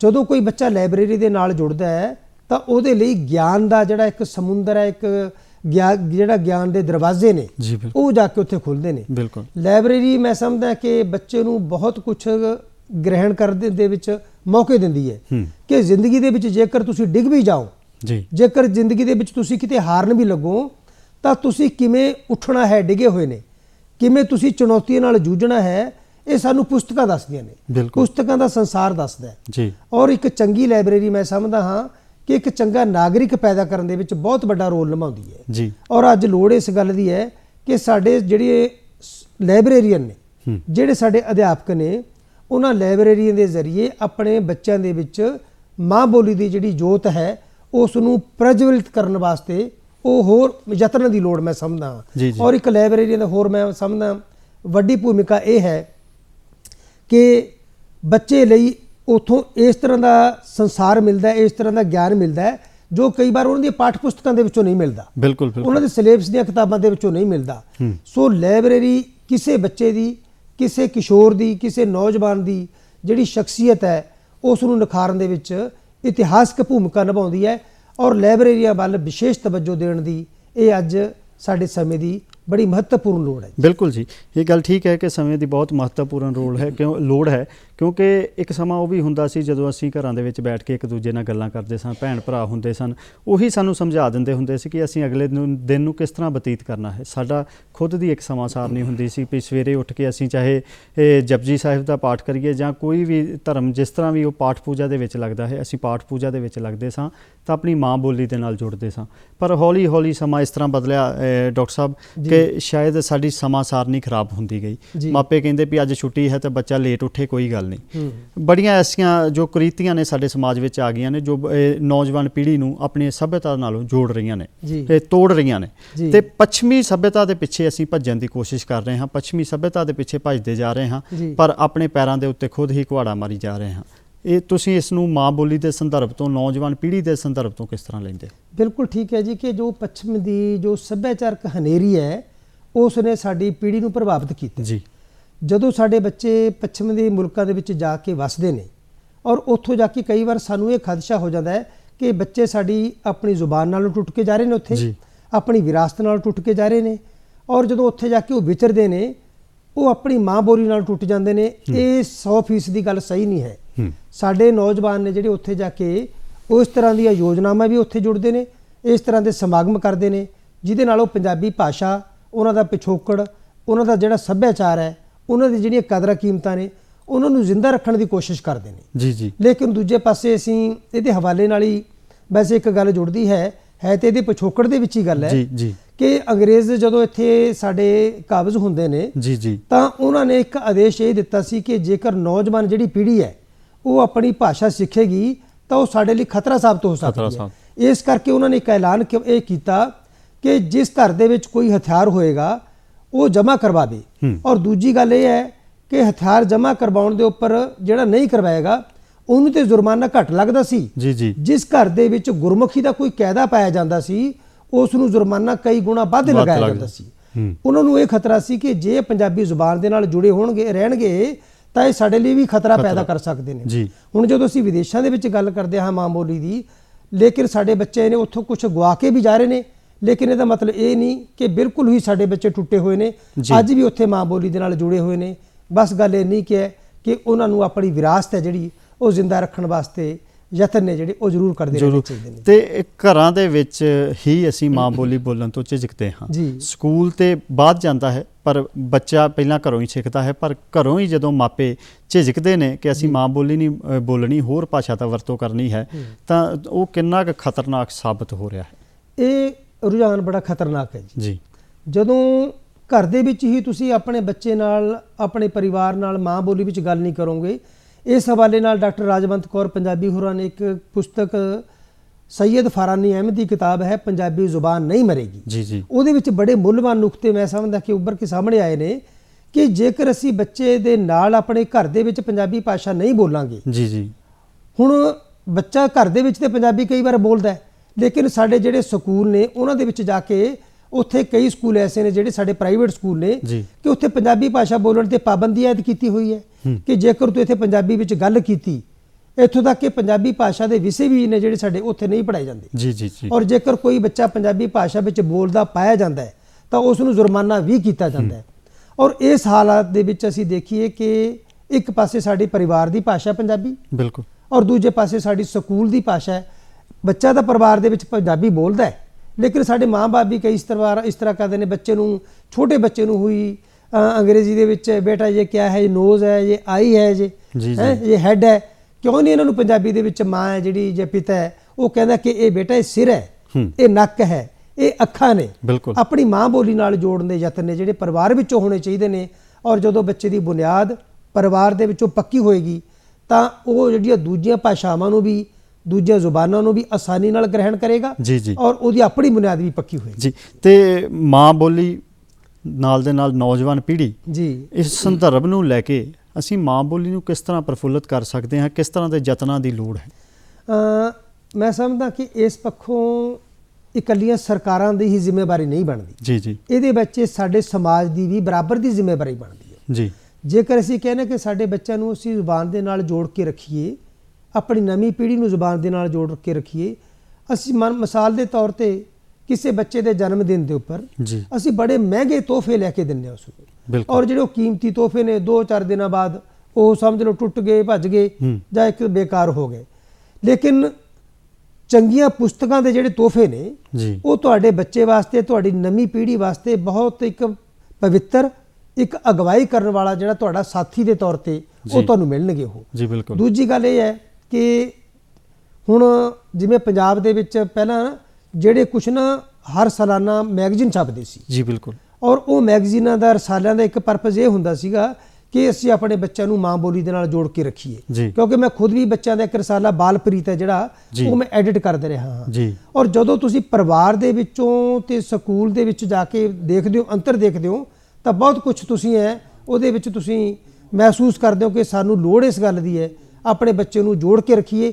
ਭਾਵੇਂ ਅਸੀਂ ਮਾਂ-ਬਾਪ ਨੇ ਜਿਹੜੇ ਉਹ ਆਪਣੇ ਬੱਚੇ ਨਾਲ ਪੰਜਾਬੀ ਦੇ ਵਿੱਚ ਗੱਲ ਕਰਨ, ਔਰ ਉਹ ਪ੍ਰਾਈਵੇਟ ਸਕੂਲ ਜਿੱਥੇ ਬੱਚਿਆਂ ਨੂੰ ਪੰਜਾਬੀ ਬੋਲਣ ਦੇ ਉੱਪਰ ਪਾਬੰਦੀਆਂ ਐਦ ਕੀਤੀਆਂ ਗਈਆਂ ਨੇ, ਉਹ ਸਕੂਲਾਂ ਦੇ ਉੱਪਰ ਵੀ ਮੈਂ ਸਮਝਦਾ ਉਹਨਾਂ ਨੂੰ ਸਮਝਣ ਦੀ ਲੋੜ ਹੈ ਕਿ ਜੇ ਅਸੀਂ ਆਪਣੇ ਬੱਚੇ ਨੂੰ ਉਹਦੀ ਆਪਣੀ ਸਥਾਨਕ ਭਾਸ਼ਾ ਦਾ ਵਿੱਚ ਗਿਆਨ ਨਹੀਂ ਦੇਵਾਂਗੇ, ਜੇ ਅਸੀਂ ਉਹਦੀ ਸਥਾਨਕ ਭਾਸ਼ਾ ਬਾਰੇ ਉਸ ਨੂੰ ਨਹੀਂ ਦੱਸਾਂਗੇ, ਤਾਂ ਅਸੀਂ ਬੱਚੇ ਕੋਲ ਉਹਦੀ ਵਿਰਾਸਤ ਖੋਰੇ ਹੋਵਾਂਗੇ, ਉਹਦੀ ਪਰੰਪਰਾ ਖੋਰੇ ਹੋਵਾਂਗੇ, ਉਹਦੀਆਂ ਨੈਤਿਕ ਕਦਰਾਂ ਕੀਮਤਾਂ ਖੋ ਕੇ ਉਹਨੂੰ ਇੱਕ ਚੰਗਾ ਨਾਗਰਿਕ ਬਣਨ ਤੋਂ ਰੋਕ ਰਹੇ ਹੋਵਾਂਗੇ। ਬਿਲਕੁਲ ਜੀ। ਸਾਡੇ ਦੇ ਉੱਤੇ ਬਹੁਤ ਕੁਝ ਨਿਰਭਰ ਕਰਦਾ ਹੈ ਕਿ ਅਸੀਂ ਆਪਣੇ ਬੱਚਿਆਂ ਨੂੰ, ਆਪਣੀ ਨੌਜਵਾਨ ਪੀੜ੍ਹੀ ਨੂੰ, ਆਪਣੀ ਨਵੀਂ ਪੀੜ੍ਹੀ ਨੂੰ ਕਿਸ ਤਰ੍ਹਾਂ ਦਾ ਰਾਹ ਦਿਖਾਉਣਾ ਹੈ, ਕਿਸ ਤਰ੍ਹਾਂ ਦੇ ਰਾਹਾਂ ਦੇ ਉੱਤੇ ਤੋਰਨਾ ਹੈ, ਤਾਂ ਜੋ ਅਸੀਂ ਆਪਣੀਆਂ ਕਦਰਾਂ ਕੀਮਤਾਂ ਨੂੰ ਸਾਂਭ ਸਕੀਏ, ਆਪਣੀ ਸੱਭਿਅਤਾ ਨੂੰ ਸਾਂਭ ਸਕੀਏ, ਆਪਣੀ ਪੰਜਾਬੀ ਮਾਂ ਬੋਲੀ ਨੂੰ ਸਾਂਭ ਸਕੀਏ।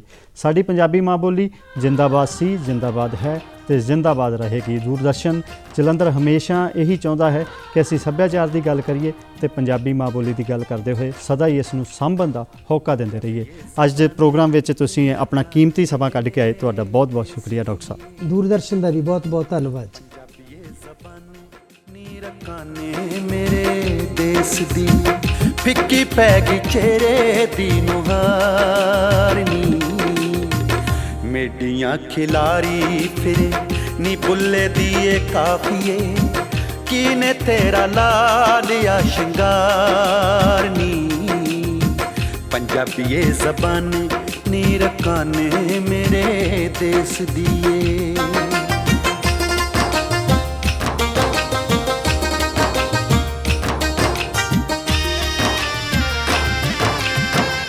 गोरख दी गुड़ती लैके ना थट ले जाई, तू गोरख दी गुड़ती लैके ना थट ले जाई, तू बाबे दी बाणी बन के गुरुआं दे कर आई,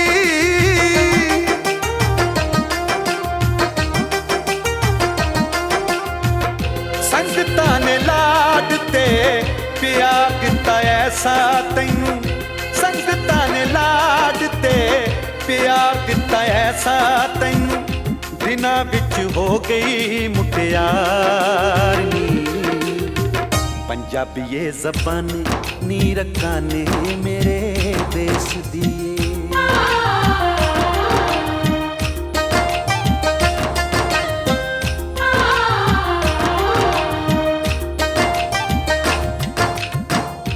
ਸੂਫੀ ਸੰਤ ਫਕੀਰਾਂ ਤੈਨੂੰ ਦਿੱਤੀ ਕੁੰਡ ਚੁਕਾਈ ਸੂਫੀ ਸੰਤ